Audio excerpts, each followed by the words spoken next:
What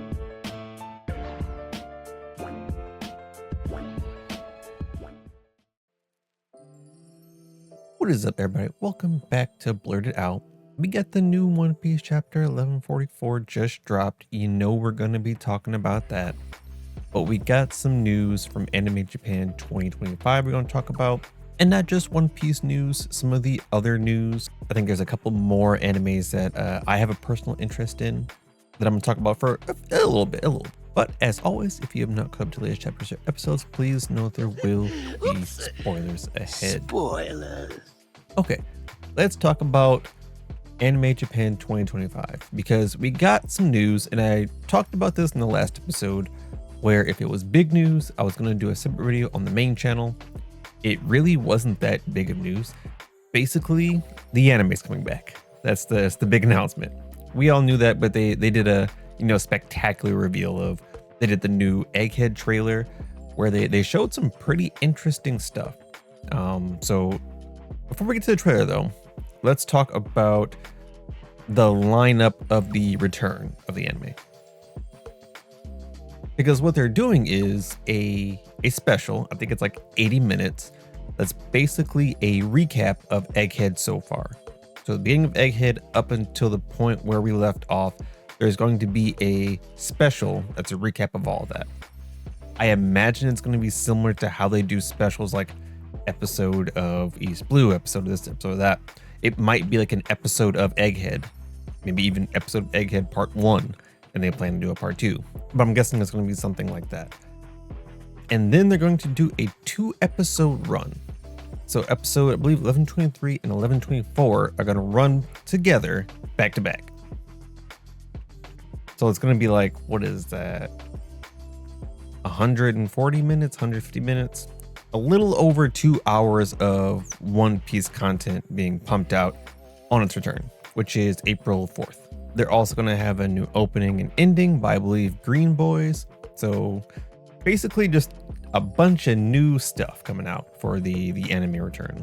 They're also doing a parody. So there's like a One Piece romance parody that I feel like I've seen it before. It just didn't register as what it was. But apparently One Piece in Love is getting its own little special leading up to the return of the anime. So they got a lot of things here just to kind of hype up the return, really get you in the mood for it. And I'm pretty hyped for it. It looks pretty dope. The trailer itself had some cool stuff in it. It had Zoro going up against Lucci. It had Luffy landing his initial kick against Kizaru.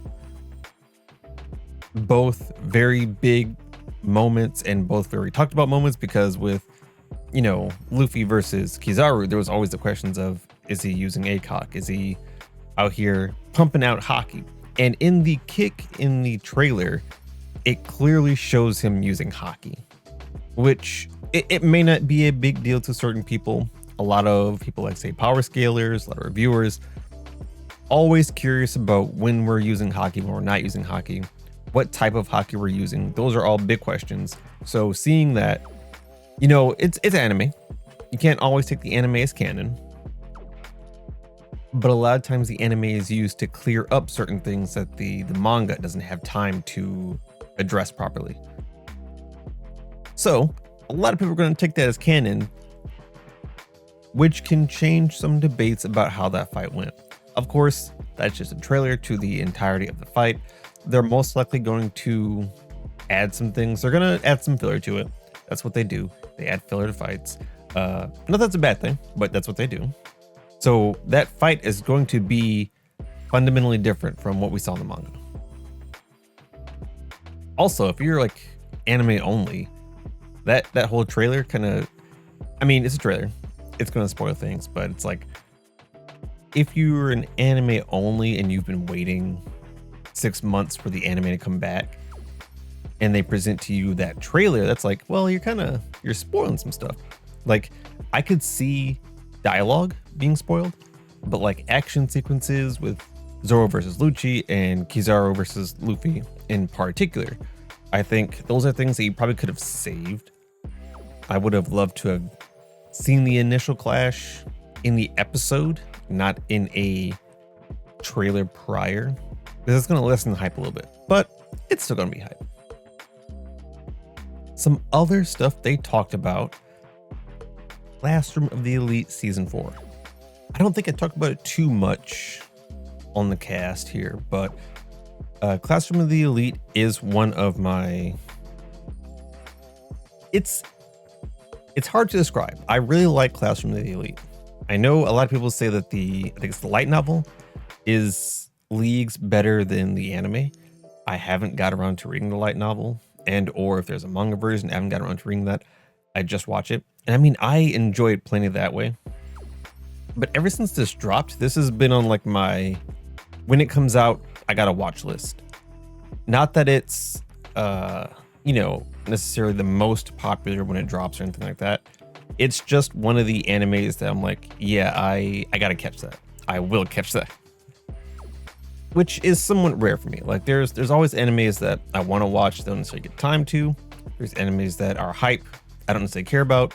Classroom Elite, I think, is one of those, I don't want to say niche because I think it is somewhat popular in the anime community, but it's obviously not like a complete showrunner, like say Soul Leveling or Demon Slayer, JJK. It sits back a little bit. It's a more reserved anime, but I really like it. If you haven't seen any of it, go check it out. Ayana Koji, he's a monster. He's dope. It's a good time to go watch. Another thing I'm talk about is Vigilantes. So My Hero Vigilantes is getting an anime. That was announced a little while ago, but I think they did a trailer for it here. And I enjoyed, I honestly haven't finished Vigilantes, like manga wise. I enjoyed what I read, which I think was a little ways up to after Aizawa's flashback, which I don't think is incredibly far. I think that's like chapter 60-ish. I don't think I cracked the hundreds. I liked what I read. So I'm excited to see it animated. I'm excited to see how far they go with that. Otherwise, they did announce, or at least preview some trailers for other animes. There wasn't anything else I specifically want to talk about, just those. So if you do want to see the full breakdown, definitely check it out. I think Crunchyroll has the entire breakdown of everything they went through for that day. Definitely worth a look. But let's get on to the chapter. So chapter 1144, A Time for Warriors. And we're back to cover story. We're back to Yamato and the pilgrimage.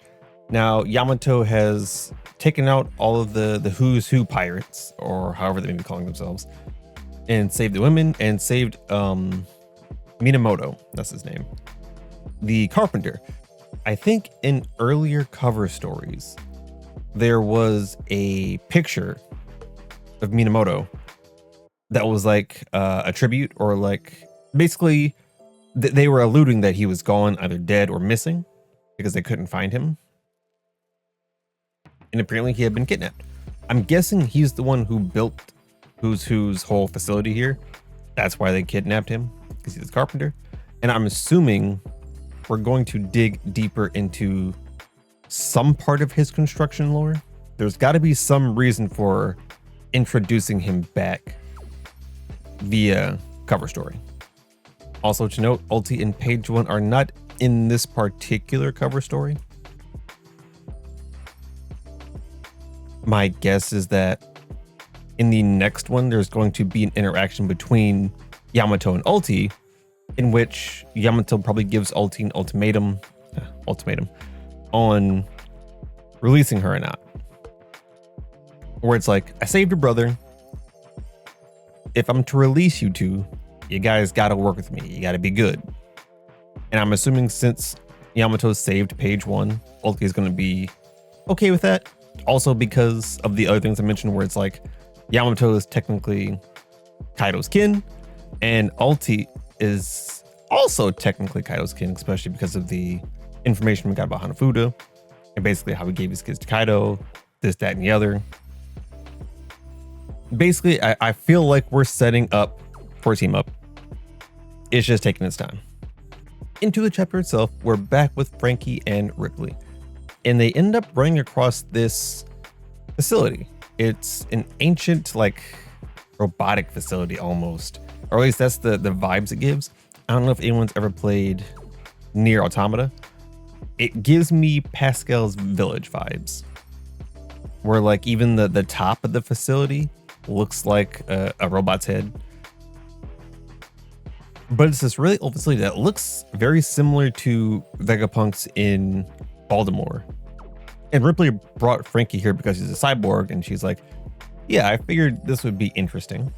And I really like the connections and the lore that we're getting through Frankie, of all people. Where it's like, Frankie is generally a backseat to lore, to like main story progression. He really doesn't sit up front at all. I like that we're getting a lot of exposition through him. And it's even more fitting because a lot of it is scientific in nature. And while normally like deep lore stuff goes through Robin, this particular set of lore is very scientific. Where it's like, yes, it's ancient information, but we're talking about an ancient kingdom that was so ahead of its time, technology and science wise, that they're 5,000 years into the future. Oddly enough, Vegapunk and Bonnie are here. Turns out they ended up getting lost and just made their way here, so they've been exploring the facility. But being a punk, I should be referring to Vegapunk as Lilith. Lilith and Bonnie are here, but they're just exploring. Ripley mentions that she heard the horn go off, which was like the alert that things were going on in the island, which was like, it's a good thing we found you because something's going on. I don't know what, but something crazy is going on in the forest. Lilith mentions that as she's been studying the facility, she's realized that it's been here for about 3,000 years. Like, that's the minimum. And Ripley kind of goes, you might be right, because no one here knows what this facility is. Which is interesting, because as far as like the creation of it, it's a giant facility. It's not like, you know, humans were once on Elbaf and they left and then giants took over. It's a giant facility. So there were giants in the past that had some kind of technological advancement. And I mean, you can add on to that because we saw the giant robot, we saw Imith here. So there's some connection between what I would imagine to be Joy Boy, the ancient kingdom, and Elbaf, that we're trying to bring all together here. And that's another reason why I think it's cool that we're going through Frankie, because I think Frankie is going to be a key in bringing that all together. And as they're talking about the facility, something pops up behind them that Bonnie spots, and it's one of the drawings that's been pulled out of the kids' heads, which is Thunder. And it looks a lot like Zeus. Like, if Zeus was a bit more intimidating, this is what he would look like.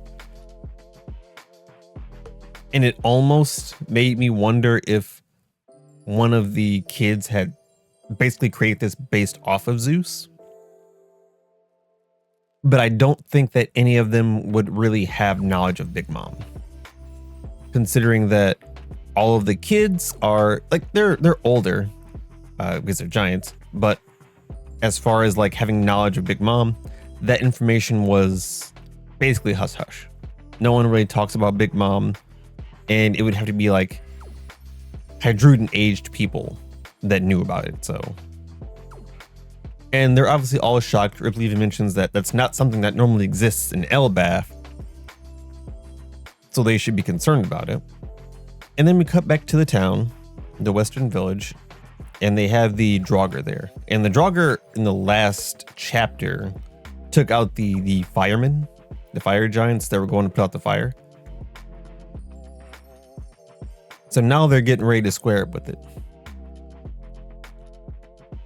Dory and Broggy are off thrown up somewhere because they drank too much.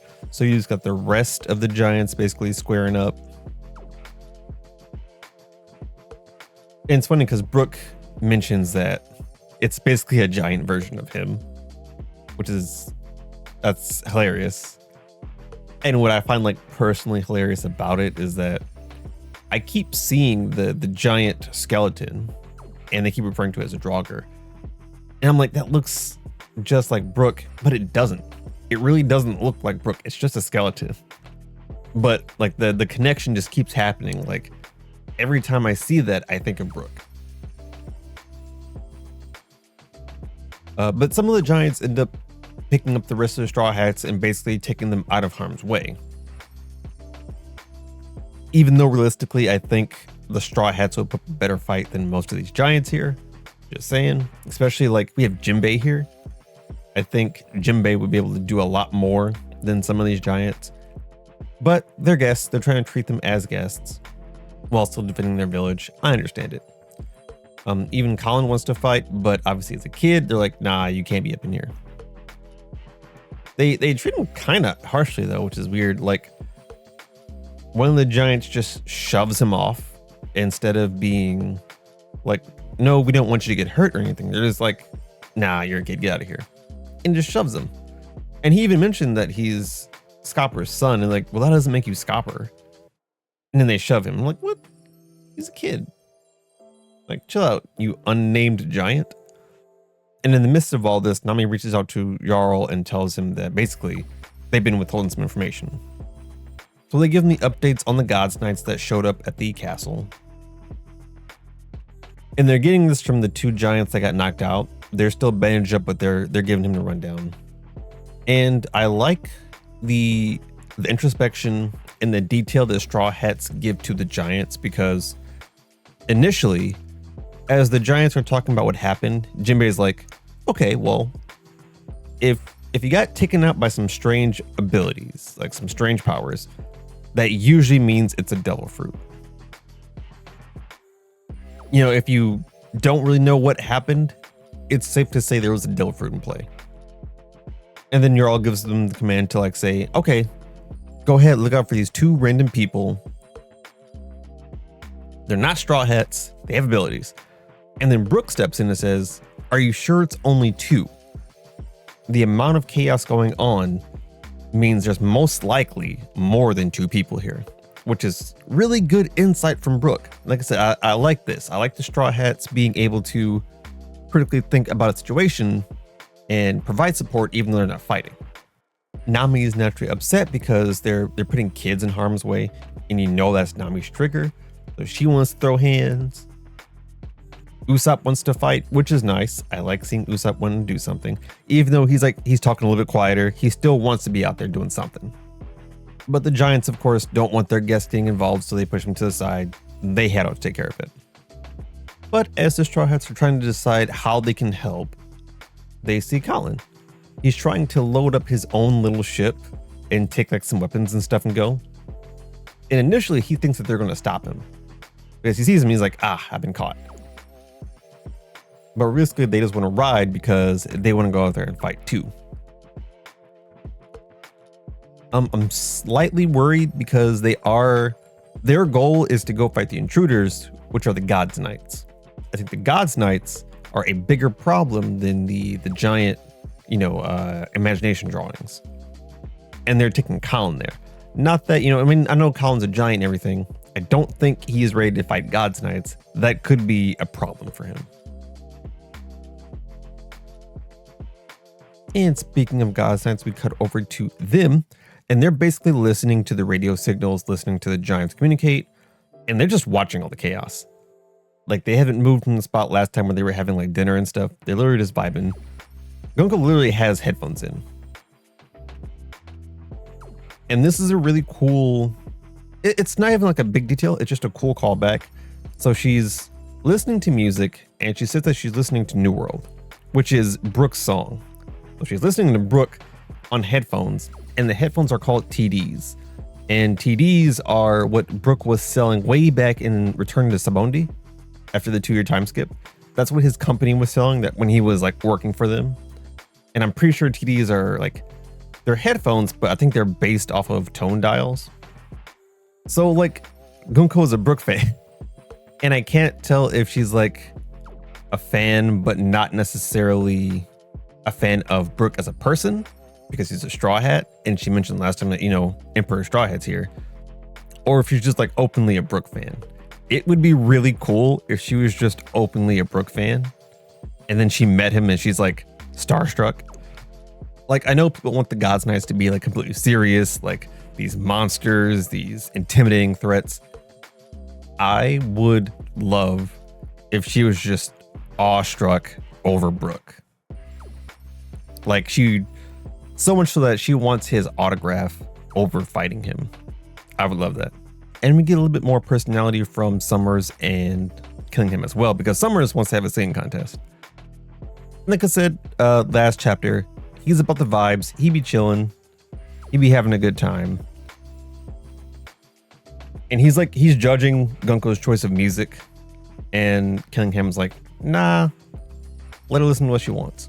And Killingham is so weird because he seems like the type of, I don't know, mild-mannered noble. Like he's respectful of Gunko's tastes, whether he likes it or not. But also, I'm pretty sure he said that he didn't care if the kids walked into fire and died. So it's like, he's clearly not a good person, but he seems to be really like gentle and mild-mannered. I don't know. The more I get from him, the more I like him, the more interesting he gets. Keep giving it to me. But they're watching Saul try to stop the kids from moving, and like just laughing at him, because Saul's been trying for a minute now to get these kids to stop. He keeps failing. He fails again here, because what he does is he puts a shield in front of them so they walk into it. But that just like backs up the line, and it causes the thorns to poke the kids. So basically he's just hurting the kids now. And it's like, Saul, can you stop trying? You're failing so much. It does seem like he's found one way to stop them, where he lassos one of the kids in the back, and the thorns don't cut the lasso, which I think it fuels my idea that the thorns are somewhat activated by like human emotion, by love and stuff, which is why Summers keeps saying that. Because the thorns do nothing to the rope, but obviously like just Saul trying to touch them pierced his hand. So I think there is something there, but as he's trying that, Fenrir shows up, one of the other drawings, and then we cut away back to the tavern area.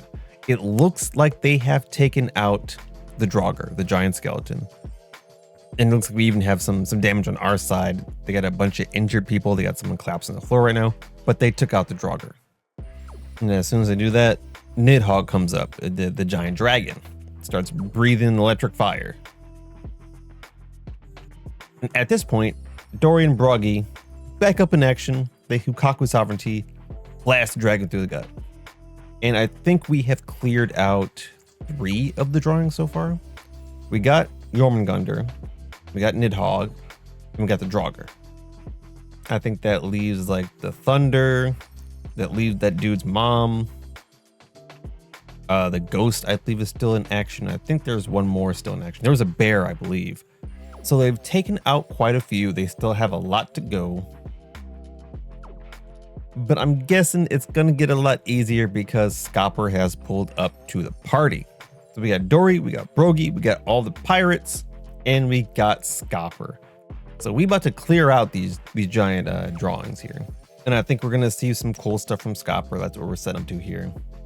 And that is the end of the chapter. It doesn't seem like we have a break, but we are getting a color spread next issue that celebrates the anime's return. A lot of cool stuff there. Again, we're building up the hype for the anime's return. You love to see it. Solid chapter. Honestly, I want there to be more of the Frankie and Ripley interaction. I want more of that.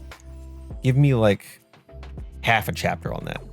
Because so far, that's been one of the most interesting things in Elbaf for me. It's just all the places that Frankie goes with Ripley, and like the lore, the new knowledge, the exploration we get from just that. It's been so interesting. I want more of that. Give me some of that every chapter. That is like my favorite part of this whole thing. Surprisingly, we didn't get any Luffy and Loki in this chapter. And honestly, I didn't even remember that was the end of last chapter until now, until I mentioned it, that we ended on the Loki was innocent cliffhanger. And then we just didn't touch that at all this time. So I'm guessing that's going to be back next chapter. Generally, we don't stray too far from Luffy unless it's a really big deal going on elsewhere. And I think we've pretty much covered everything here, so we're probably going back there next time.